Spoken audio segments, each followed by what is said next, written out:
Bonjour, c'est Gorky de la Team Radva. On se retrouve aujourd'hui pour parler de la meilleure façon de défendre un fort dans le contexte de l'airsoft, mais c'est juste après ça.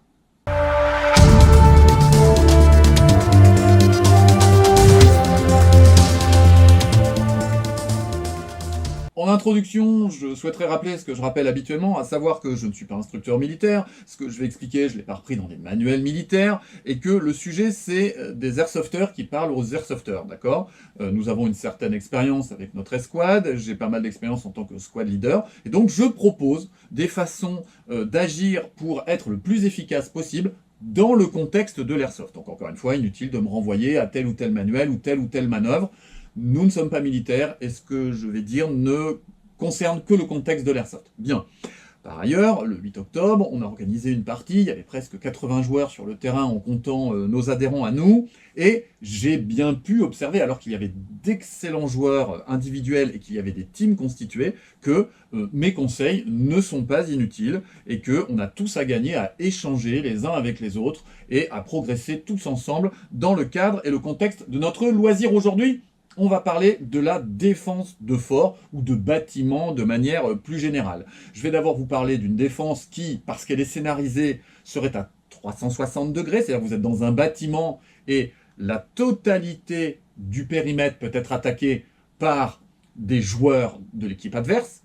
Et ensuite, j'aborderai de manière très succincte une défense de fort à 180 degrés, c'est-à-dire un front unique, et tous les joueurs arrivent du même côté, et de quelle façon on peut s'appuyer sur l'extérieur, et de quelle façon on doit positionner nos joueurs à l'extérieur pour que ce soit le plus efficace possible. Alors là, je vais vous présenter les choses, pas dans le cadre d'une escouade constituée ou d'une team constituée, ce qui est très très compliqué, hein. La dernière fois, on devait avoir une vingtaine de joueurs qui étaient en team. Tout le reste, on était sur des solos, ou des copains, ou des débutants, ou des binômes, ou des trios. Bref, donc je m'adresse plutôt là à des escouades non constituées, à des groupes non constitués, et à des situations où vous pourriez vous retrouver à une dizaine dans un bâtiment, exposé éventuellement à l'arrivée de joueurs adverses, et avec cette obligation qu'il y a à s'organiser. Pourquoi? Eh bien parce que j'ai expliqué dans la partie précédente quelle était la meilleure façon d'arriver et d'avoir comme objectif et de réussir à pénétrer dans un fort ou à éliminer ses occupants. Donc, lorsque vous êtes de l'autre côté, que vous défendez cette position, vous êtes éventuellement avec des escouades constituées, expérimentées, qui vont se déplacer vers vous, qui vont se déployer en ligne, en binôme, avec des progressions adaptées, qui vont se répartir leurs angles de tir, qui vont essayer de vous désorganiser et d'obtenir un effet de sidération et de désorganisation pour venir vous percuter. D'accord? Donc, de l'autre côté, il va falloir pouvoir résister à ça. Et c'est ça que je vais vous proposer. Nous sommes un groupe de joueurs solo dans un bâtiment. À l'extérieur, on a ces escouades expérimentées. Qu'est-ce qu'on peut faire quand on n'a pas l'habitude de jouer ensemble pour résister à cet assaut et éventuellement le repousser avec la plus grande efficacité opérationnelle? Bien, ça doit forcément passer par une répartition des rôles. Le sujet, ça n'est pas, il y en a un qui veut être le chef, et les autres, ils veulent pas parce que c'est bon, ils ont des chefs toute la semaine. J'entends des trucs comme ça. C'est pas le sujet. Si à un moment donné, on ne se répartit pas les rôles entre les postes de tir et ce qu'on va appeler le responsable de l'organisation, ou le leader, ou le squad leader du moment, on ne sera pas opérationnel. Alors bien sûr que on va me dire oui, nous on a l'habitude de faire des défenses de fort, on communique par télépathie, un signe, un truc, on n'est pas radio. On n'est pas sur le sujet d'une escouade. Bien sûr que avec notre escouade, nous, de la LTB, et spécialement sur la Bradva, on a des automatismes. Et encore, ces automatismes, ils sont souvent dans la répartition des rôles que je vais vous présenter maintenant. Donc effectivement, il faut qu'à un moment donné, parce que vous vous appuieriez sur les conseils que je vous donne, que quelqu'un propose et dise « moi je connais le bâtiment » ou, on en parlera après, j'ai analysé un peu le bâtiment, si vous voulez, je vais vous proposer une organisation. Moi, je fais ça systématiquement. Même quand je suis isolé dans un fort et que je ne connais personne, je propose d'organiser. Je propose d'organiser. En presque 10 ans d'airsoft, j'ai jamais eu personne qui m'a répondu « ouais, non, on préfère le faire comme ça, ça ne nous intéresse pas de nous organiser. » Jamais, jamais. Si vous semblez prêt à vous investir et si vous semblez connaître votre sujet, les joueurs vont vous suivre. C'est une évidence. Les joueurs d'Airsoft sont intelligents. Ils ont une intelligence de jeu. Ils veulent soit de gagner, soit de se faire plaisir. Bien. Partant de ça, on va avoir effectivement deux pôles dans cette défense de fort. On va avoir les joueurs de poste et on va avoir un ou plusieurs leaders. Là, je vais parler d'une situation avec un seul leader. Le leader, c'est pas le chef, c'est pas celui qui donne les ordres. C'est celui qui propose une organisation et c'est celui qui va absorber la plus grande charge mentale. Qu'est-ce que c'est que la charge mentale? La charge mentale, c'est la capacité totale d'un être humain à empiler les informations jusqu'à ne plus être capable de les traiter et de prendre une décision efficace, opérationnelle. Ça, c'est la charge mentale jusqu'à la surcharge mentale. La surcharge mentale, c'est ce que les squads qui attaquent essayent d'obtenir. Parce que lorsqu'on est en surcharge mentale, on est en état de sidération, d'hésitation, de blocage. Ça peut durer 3, 4, 8 secondes, 10 secondes. Et c'est ce moment-là qui crée une fenêtre de tir pour les squads d'en face. C'est ce que j'essaye, moi, d'obtenir avec mon escouade quand je suis à l'extérieur et que j'attaque un bâtiment. Bien. Donc, il va falloir lutter contre ça. Et on va se répartir cette charge mentale. On va devoir parler alternativement, donc, du pôle leader et des pôles poste. D'accord? Le leader, c'est celui qui va avoir analysé le bâtiment pour ses points forts et ses points faibles, et qui va avoir en tête, lorsque les joueurs vont arriver, les risques en fonction de ce qui lui est annoncé, on en parlera après aussi, en lien avec le bâtiment. D'accord? Il va devoir analyser les zones où il y a des portes, des chicanes, des fenêtres, des meurtrières, et éventuellement des angles morts. Les zones où il y a un plafond, pas de plafond, une arrivée de tunnel ou de tranchées, les zones où le terrain est très dégagé et exposé aux tirs défensifs jusqu'à longue distance, et les zones où les attaquants vont pouvoir approcher relativement près, jusqu'à ce que j'appelle moi la zone rouge, à savoir les 10 mètres. D'accord? Et il va devoir avoir cette information en tête, et ça va composer pour le leader une part de sa charge mentale. Bien. À partir de là, il va recommander à ses joueurs, d'accord, et joueuses, de se répartir l'ensemble des postes de défense. Il faut faire confiance aux joueurs. D'accord? Le sniper, le gunner et l'assaut connaissent leur matériel. Ils ne connaissent pas forcément le bâtiment, mais ils peuvent le connaître. Et donc, ils vont aller sur leur poste préféré, ou bien sur un poste qui est logique en fonction de leur matériel. Bien. À partir de là, vous allez recommander à vos joueurs 3 choses. D'avoir un poste confortable, sécurisé et sédentaire. Qu'est-ce que c'est qu'un poste confortable? Simplement, en fonction des ouvertures et des lieux que vous choisissez, il y a des positions qui vont se défendre à genoux, debout, épaulé à droite, épaulé à gauche. Et donc, vous devez être sur la position d'attente la plus confortable, parce que l'inconfort, c'est de la charge mentale. L'inconfort, c'est de la déconcentration. Donc, il faut être dans la position la plus confortable possible, en fonction de sa condition physique, son matériel, le poids de sa réplique d'armement, et le rôle que l'on joue, etc. etc. D'accord? Bien. Donc, une position confortable. Deuxième chose, dans cette notion de confort, il ne faut pas être à 3 sur une fenêtre. À un moment donné, il faut se mettre d'accord. Il y en a un qui va poser un genou, qui va être prêt à relayer l'autre. Si on est en surnombre, ça arrive qu'on soit très nombreux dans un fort.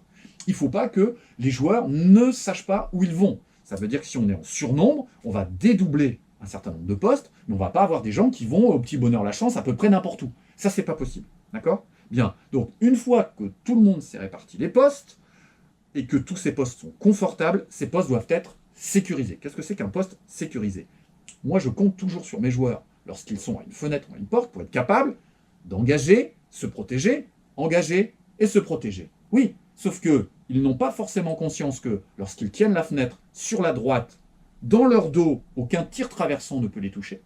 Mais lorsqu'ils désépaulent et qu'ils se mettent sur la gauche, eh bien, on a un angle de porte qui fait que de l'extérieur, on peut leur tirer dessus. Donc, je leur demande de se retourner, de regarder les différentes positions de tir et de voir s'il n'y a pas de tir traversant qui les expose. Je cite, pour ceux qui ont l'habitude du terrain de la FBA, le fort numéro 2, qui très régulièrement est utilisé pour des défenses à 360 degrés et qui a des fenêtres tout autour et des portes tout autour. Et donc, il y a de très nombreuses positions où vous pouvez être en situation de confort, exposé à un tir traversant. D'accord? Donc, une fois qu'on est confortablement installé et que notre position est sécurisée et que l'on sait que on doit faire une acquisition par la droite et qu'on ne peut pas le faire par la gauche parce que sinon on se prend une bille dans le dos, eh bien, on a concentré la qualité de son poste. La troisième chose, c'est la sédentarité. Parce qu'effectivement, si, quand ça se met à tirer, et parce que c'est plus rigolo dans le dos, ou plus rigolo à gauche ou à droite, je commence à me déplacer, arriver en troisième sur un poste,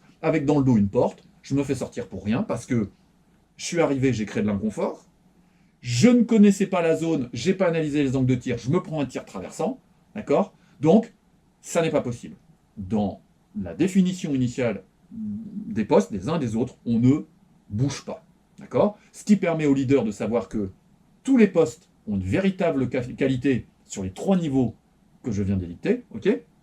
Et que chacun va se spécialiser dans cette zone. Alors vous allez me dire, oui, mais bon, voilà, en fonction de ce qui se passe, eh bien sûr, on va parler ensuite de la façon dont on s'adapte aux différentes situations. Mais le dispositif de départ, c'est celui-ci. La qualité du dispositif de départ, c'est celui-ci. Et il a toujours pour objectif de réduire au maximum la charge mentale de chacun des joueurs à son poste. Bien. À partir de là, il va falloir que, là on va parler du leader, que le leader, lui, ait une attitude qui lui permette d'avoir sa propre efficacité. La première attitude, c'est qu'il doit se mettre, lui, en position sécurisée. Il va devoir développer une conscience globale de la situation, c'est son rôle à lui, c'est son espace de charge mentale à lui. S'il est incapable, lui, de se mettre en situation confortable, sécurisée et relativement sédentaire, alors qu'il explique à tous les autres, c'est qu'il n'a rien compris. S'il se prend un tir traversant au bout d'une minute et que la personne qui a choisi d'avoir la vision globale se fait sortir, ça n'a aucun intérêt. Donc lui, sa protection est fondamentale. Qu'il ait un regard sur l'extérieur n'a aucune importance. Ce regard sur l'extérieur, c'est un manque de confiance vis-à-vis de ses collègues. Il n'a pas besoin de regarder vers l'extérieur puisque tous les postes sont observés et que tous les angles de tir possibles sont engagés. D'accord? Donc, ça ne sert à rien de regarder. Un leader qui regarde vers l'extérieur, c'est un leader qui s'expose à un tir, soit traversant, soit direct. C'est pas possible. Moi, ça m'arrive régulièrement d'avoir soit ma radio, parce que je communique avec d'autres postes à d'autres endroits, soit je vais être à voix, en position de genoux posés, confort maximum, prêt à intervenir, et je suis concentré sur la communication globale. Alors, qu'est-ce que c'est que la communication globale? Parce que, vous imaginez, vous avez un joueur qui est face à sa fenêtre, et il va entendre « Oui, je vois un joueur », ou « Il y a un joueur derrière l'arbre », ou « Attention, il y a 2 qui arrivent, ils sont à 10 mètres ». Mais on ne sait pas où, on ne sait pas qui parle, on ne sait pas quand ça se met à tirer, quelle est la situation. Est-ce que les gars, ils engagent à 60 mètres? Est-ce qu'il y a des gens à 20 mètres? On ne sait rien du tout. D'accord? Ça participe à la panique généralisée. Donc, ce qu'il faut, c'est que toutes les informations renseignent chacun exactement sur ce qu'il est en train de se passer. Et il n'y a qu'une façon de le faire, c'est ce que moi j'appelle poser la montre. Les militaires appellent ça comme ils veulent, moi j'appelle ça poser la montre. La montre, d'accord? Midi, 6h, 9h, 3h. Poser la montre. Alors, j'utilise la plupart du temps un élément remarquable du terrain.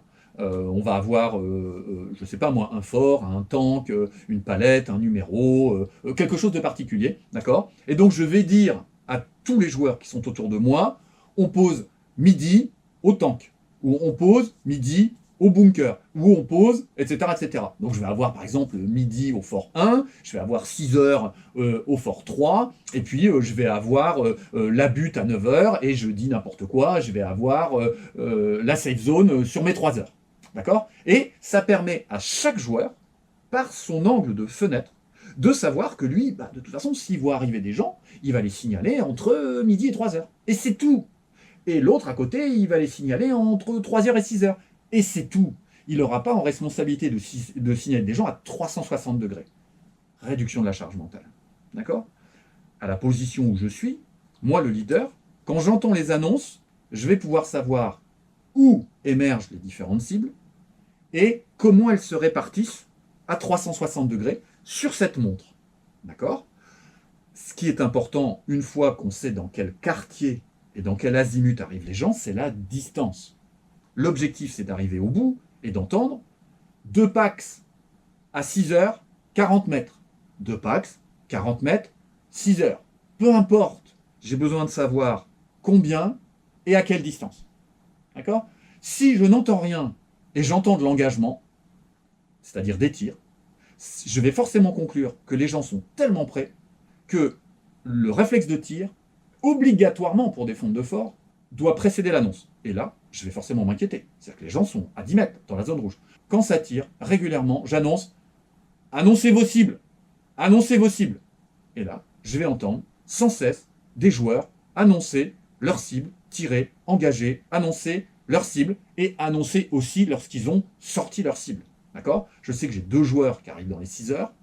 Quand ensuite j'entends 6 heures nettoyer, je sais que dans mes 6 heures, j'ai plus personne. Et la charge mentale du leader, c'est de savoir à quelle distance et combien de joueurs sont sur le périmètre. D'accord ? Ça s'appelle poser la montre. On parlait tout à l'heure de postes sédentarisés et j'anticipais sur le fait que certains allaient dire « Oui, mais non, dans la réalité, ça marche pas comme ça. » Alors si, ça marche comme ça dans la réalité, je l'observe, je vous le dis. Donc moi, je vous parle de jeu réel, d'accord ? Dans la condition de jeu réel, oui, il faut s'adapter, mais il faut commencer par s'organiser. En fonction de la distance à laquelle sont les cibles, et si l'essentiel du feu arrive d'un côté ou d'un autre, et en fonction des personnels dont je dispose dans les bâtiments, d'accord, alors je vais prendre des décisions. Si à un moment donné, je me fais sortir toujours du même côté, et que l'essentiel du feu arrive sur les 3 heures, et que les hommes commencent à tomber, je vais aller prendre de la relève ailleurs, soit j'ai de la ressource parce qu'ils sont dédoublés, soit j'ai pas la ressource et je sais que je vais avoir un angle du bâtiment qui n'est plus couvert. Et c'est à moi de prendre la décision en disant, voilà, Wasta, Kritchek, vous venez côté 3 heures, j'ai besoin de 2 hommes. D'accord ? Première chose, ça veut dire qu'à un moment donné, le feu est tellement nourri d'un côté qu'on n'est plus sur une défense à 360 degrés, tout d'un coup, les joueurs arrivent principalement du même côté.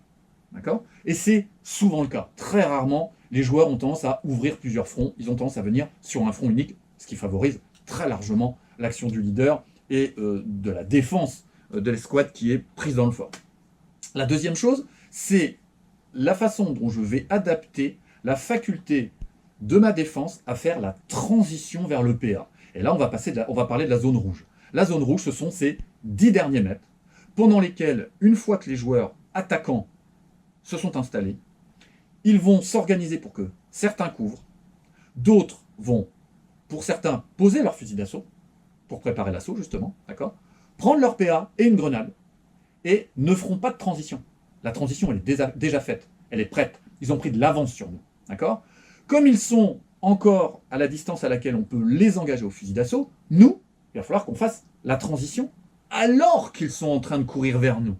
Et là, on a un risque de panique, de sidération, d'accrochage dans les holsters, et on a un joueur qui colle au bâtiment, boum, on prend la grenade, ou qui rentre, et si c'est un scénario au premier pied posé, on a perdu, ben on a perdu. D'accord ? Donc quand on commence à avoir des joueurs dans les 10 mètres, c'est le travail des leaders de venir, toujours pareil, de manière confortable et protégée, d'accord, sécurisée, du côté où il risque d'y avoir l'assaut, et d'éventuellement, lorsqu'ils voient, et moi je peux vous assurer qu'on entend qu'il y a des joueurs dans les 10 mètres, et on a éventuellement la réserve, c'est-à-dire le joueur qui est en réserve, qui reste au fusil d'assaut.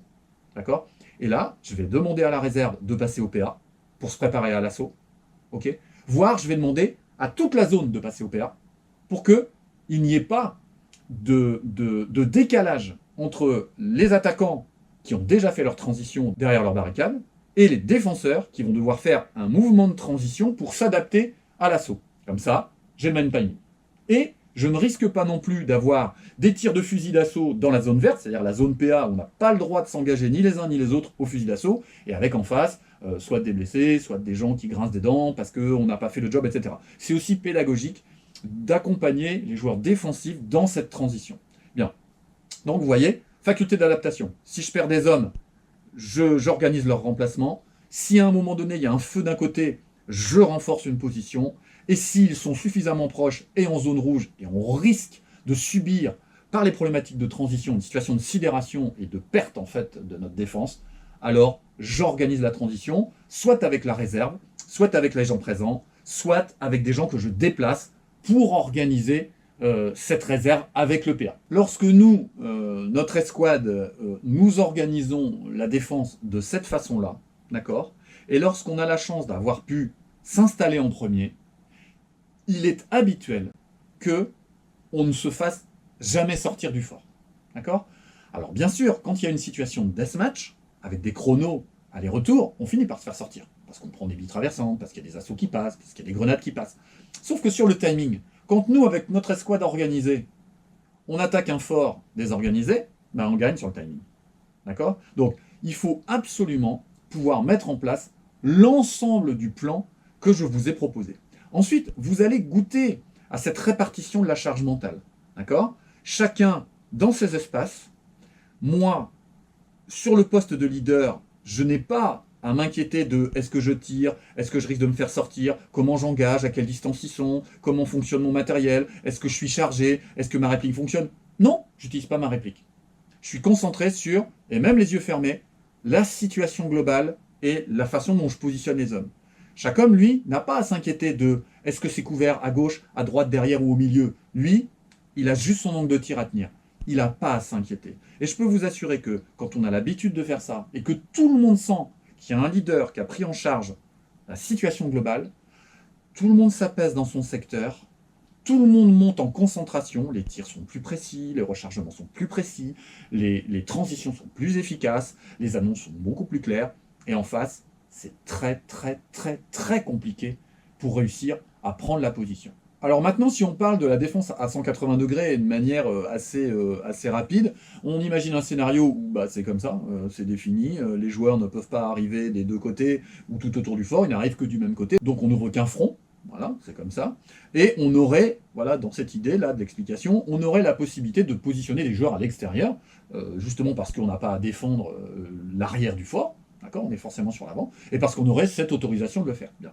Alors, dans un cas comme celui-là, le seul intérêt d'avoir des joueurs à l'extérieur, c'est la couverture de la zone rouge, c'est-à-dire, ou zone verte, voilà, la zone verte parce que c'est la zone PA souvent, la zone rouge, la zone d'intensité de sidération, c'est-à-dire les 10 mètres au fort. D'accord? Il faut que, à gauche et à droite, des joueurs soient à l'extérieur, devant le fort, pas trop loin pour bénéficier de la puissance de feu de la place fortifiée, d'accord?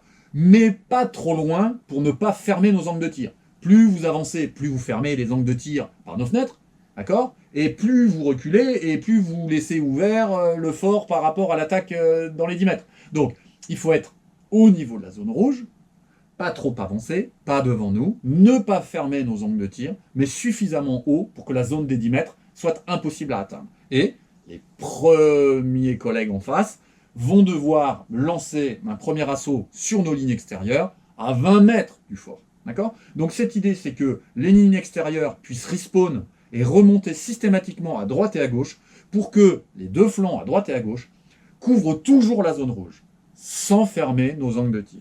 Et si on applique les principes à l'intérieur du fort, et sur les lignes d'extérieur, les principes que j'ai expliqués dans la revue précédente, et que chacun tient ses positions, ne change pas du flanc gauche au fort, du fort au flanc droit, du flanc droit à je m'avance de trop, ou je m'écarte de trop sur la droite, bref, ça tient.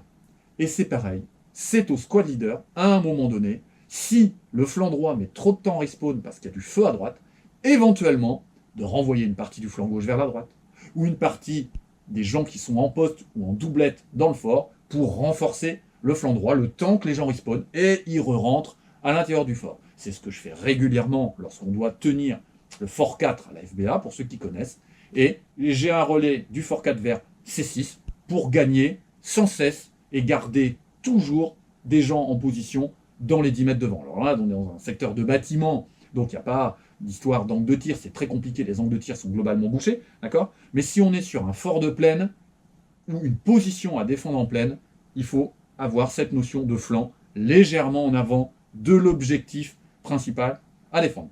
Voilà, je suis arrivé au bout de cette revue. Alors à certains, ça ne dira rien de nouveau. Je pense qu'à la grande majorité d'entre vous, ça permettra de faire des propositions et j'espère que lorsque on va être sur des terrains d'airsoft, je vais de plus en plus entendre les cibles annoncées et puis des propositions d'azimut, etc. etc. Là, j'ai oublié de vous dire tout à l'heure, mais s'il n'y a aucun élément remarquable sur le terrain pour poser la montre, bah c'est vous. Vous dites à vos joueurs, bon voilà, là c'est midi, là c'est 6 heures, là c'est 3 heures, là c'est 9 heures, voilà. Vous donnez les azimuts. Parce qu'il y aura toujours des gens pour dire, oui, mais des fois il n'y a pas d'arbre, il n'y a pas de ci. D'accord. Moi ça m'arrive de poser des montres au fond des bois. lors de l'OP de la TAT, ça a été le cas. Bah, j'ai donné les azimuts à mon escouade, et après, on s'est dispersé, on a créé notre dispositif. Il y a toujours possibilité de le faire. S'il y avait des impossibilités, je vous le dirais. D'accord? Bien. Écoutez, je compte sur vous pour faire des petits tests de ce genre de choses. Vous pouvez aussi vous entraîner. Vous pouvez aussi vous entraîner quand vous êtes le midi à la pause, à aller dans un bâtiment, l'analyser, discuter entre vous et voir comment vous pouvez faire telle ou telle chose pour vous organiser. D'accord? Encore une fois, il n'y a pas de stress par rapport au leader, qui est le chef ou je sais pas trop quoi. C'est chacun son poste. Tout le monde a besoin de tout le monde. Si le leader n'envoie pas une seule bille vers l'extérieur parce que c'est son rôle, ben, il a besoin de tous les autres hommes et inversement. D'accord? Bien. On arrive à la fin de cette revue. On va essayer d'organiser 2 autres parties parce que ça a été un franc succès sur le 8 octobre.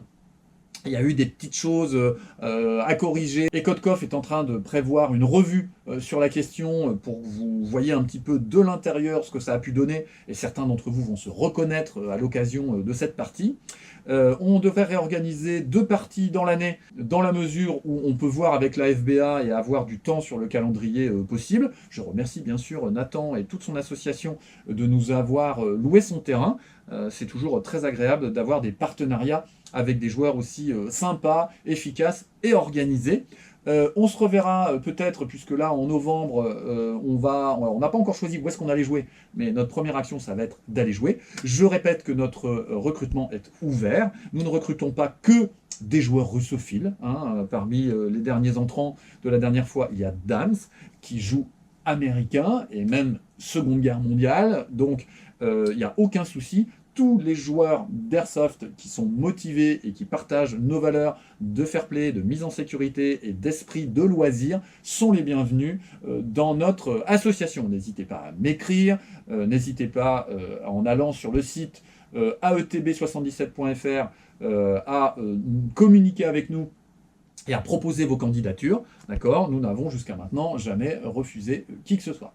Bien, d'ici la prochaine fois, prenez soin de vous et à très bientôt. Allez, au revoir.